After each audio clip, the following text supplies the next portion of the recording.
never thought my family would collapse in such a twisted, unbelievable way. But sometimes the truth is stranger than fiction. My name is Kashif. I was married to Rida for almost 15 years. We had one son, Zayaan, who was in his early 20s, smart, ambitious, and ready to build his future. I thought my marriage and family were solid. That illusion shattered the day I uncovered my wife's affair. Rida had been seeing a man named Imran in secret. I discovered it by accident. Flirty messages on her phone, late-night excuses, and eventually, undeniable evidence. When I confronted her, she broke down, admitting it had been going on for months.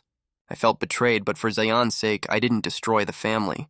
We separated emotionally, but lived under the same roof. What I didn't know was that the mess was only beginning. Months later, Imran's wife Saba confronted Rida at a family event.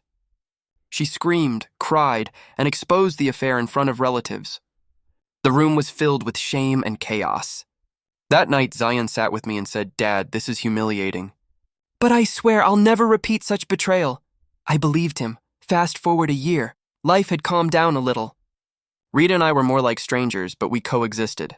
Zayaan focused on his studies, and I pinned my hopes on him to restore the dignity of our broken family. Then one evening, Saba came to our house furious. "Your son," she shouted, "has ruined my life just like your wife ruined mine." Confused, I asked what she meant. Her answer left me stunned. "Zayaan got me pregnant," she spat out, trembling with anger. I laughed in disbelief. "That's impossible." "He would never," but Saba wasn't lying.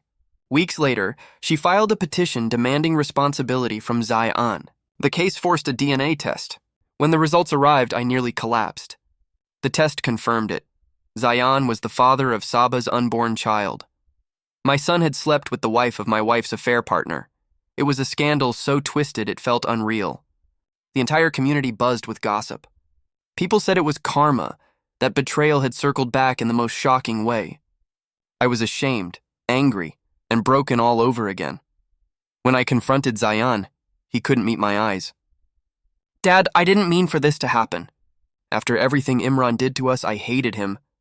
But Saba, she understood me. We started talking, and one mistake led to another." "A mistake?" I shouted.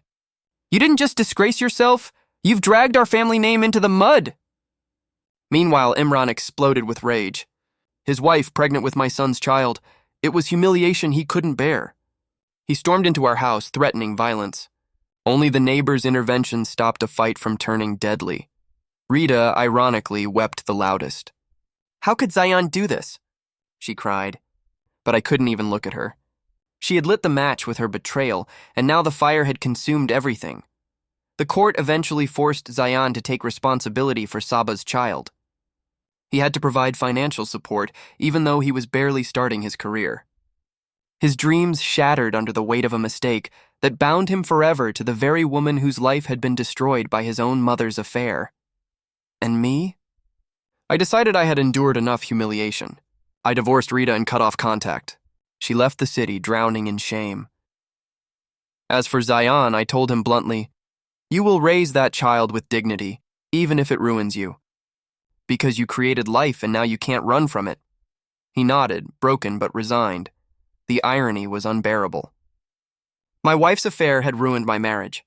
And my son's affair, if you could even call it that, had ruined what little pride I had left. In the end, the DNA test didn't just reveal a child's father. It revealed the curse of betrayal running through two families, binding us together in a nightmare no one could escape. Some people say time heals everything, but for me, every time I look at my son, I remember the night the results came in and the twisted truth that destroyed us all.